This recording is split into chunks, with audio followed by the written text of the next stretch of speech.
Hello guys, for today's video, ayan, nagluluto ako ng, ayan, sinong nakakaalam nitong pagkain ito? Tapos may malunggay ginataan. Suso, alam nyo ba yung suso? Ayan.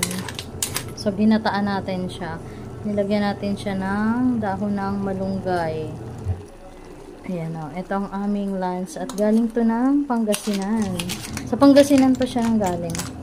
Pagbiyahe namin ng mga drum, so, binigyan kami ng mga ganito. Yan, masarap to guys. Tapos yung iba binenta sa Valenzuela. Naubos agad. Halos isang sako yung dala nila. 50 pesos lang yung benta. Isang kilo 50 pesos lang kaya naubos agad. Yan, sarap dito guys. Oh. Ito ang aming tanghalian ngayon. Oh. Yan. Bawal to sa Maselan.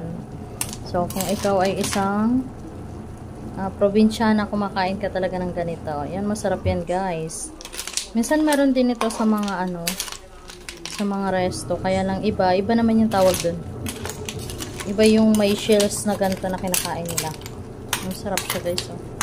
Wow, tapos maanghang-anghang oh. Oh my gulay. Sarap. Yan. Busog-lusog na naman tayo nito guys. Makakain na naman tayo ng marami. So, kumukulo pa yung kanyang gata. Nilagyan din natin niya ng sili. Meron niyang sili. Tapos maraming luya. Siyempre, hindi mawawala dyan ang dahon ng malunggay. Kailangan may dahon ng malunggay kasi yan yung nagpapasarap dyan. O, diba? Kain na. Sa mga hindi pa nagla-lunch, thank you nga pala sa nagbigay sa amin ito. Kabinitbit pa siya from Pangasinan.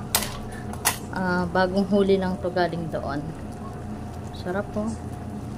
Kumakain ka ba ng ganito? Hindi ka Pinoy o hindi ka Pilipino kung hindi ka kumakain ng ganito. Charot lang. Thank you for watching guys. God bless us all.